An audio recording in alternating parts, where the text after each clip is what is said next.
The orange. The fruit so popular, they named a colour after it. America glugs through 2.5 billion litres of the sweet juice every year, and most of it comes from Florida, where they harvest and squeeze over 30 billion oranges a year to keep the juice flowing.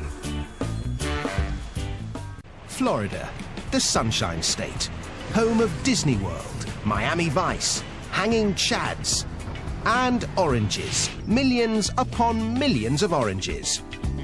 In fact, orange trees outnumber people 3 to 1 in Florida, and they produce over 6 million tons of citrus fruit every year. And almost all of it ends up as breakfast orange juice. To grow oranges, what you need is good soil, large quantities of blissful Florida sunshine, and buckets of rain. They don't like to advertise it, but the Sunshine State is also the soggy state. Parts of Florida are among the wettest places in the US, with up to 180 centimetres of rain a year. Not so good if you came here for a beach holiday, but great for farmers like Tom Kirshner. This is what adds up to giving us a good environment to grow citrus, adequate rainfall to produce large crops with lots of juice in them. Thanks to the sizzling sunshine and dismal downpour, Tom's able to grow 5 different varieties of oranges here. They do this because each variety ripens at different times of year, which means you can enjoy OJ all year round. But how do they know when an orange grove is ripe for harvesting? To guarantee that the juice will be liquid sunshine, the sugar-to-water content is analysed, yielding a measure known as the Brix. When it's at least 10% sugar, the oranges are ripe for the picking. But there's no substitute for the taste test. Can't beat that. Ready to make orange juice. The fruit might be tasty, but it's not going to make juice if it's left on a tree. They need to be picked, and with millions of oranges ripening at once, they need to be picked fast. If you want to get fruity in a hurry, you need one of these terrifying contraptions. Or as they like to call it here, the Oxbow 3220. This magnificent machine is what's known in the trade as a continuous canopy shaker. And this particular machine was designed by Tom Visser.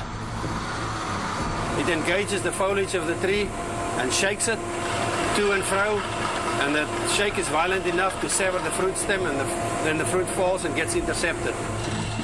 The Oxbow can harvest an incredible 2 tons of oranges every minute.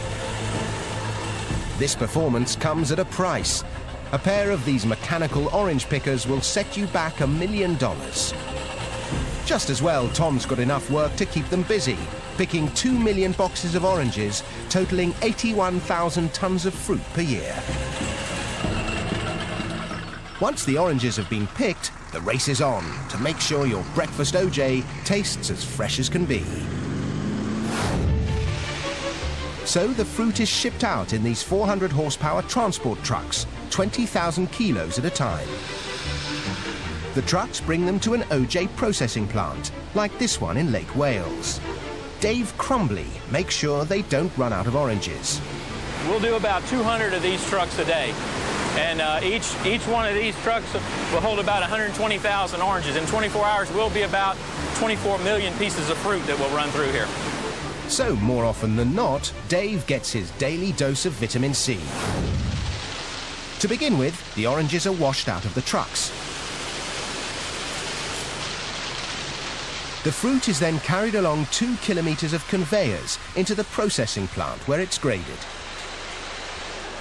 The oranges are separated by size, and it's time to extract the juice.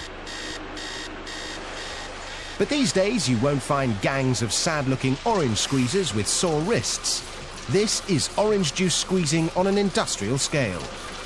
This fearsome machine drops each orange into a ring of metal prongs, which squeeze out the juice before ejecting the pith and peel. From orange to OJ in the blink of an eye. Of course, when it comes to OJ, the world is divided into 2 great opposing camps. One likes it smooth, the other with bits. So a load of the pulp that has been carefully screened is added back into the juice to create the wholesome, authentic OJ with all the good stuff still in it.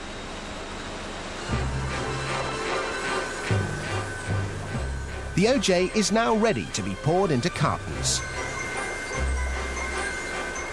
It takes 24 oranges to make enough juice to fill each 1.89 litre carton. But quantity counts for nothing unless the quality's good enough to keep orange juice the world's favourite breakfast tipple. There are palates that can tell a Beaujolais from a Burgundy in an instant. And noses that can whiff a Chanel No. 19 from 100 paces. Well, these guys do the same for OJ. An expert OJ taster can spot minute variations in taste, composition and acidity.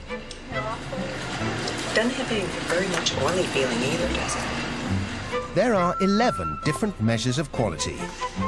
Only when a batch of OJ ticks every box is it fit to be shipped. All that effort means this factory alone turns 3 billion oranges into over 250 million litres of juice every year, which makes delicious fresh OJ a luxury we can all enjoy. I love oranges. I love orange juice. Nothing any better.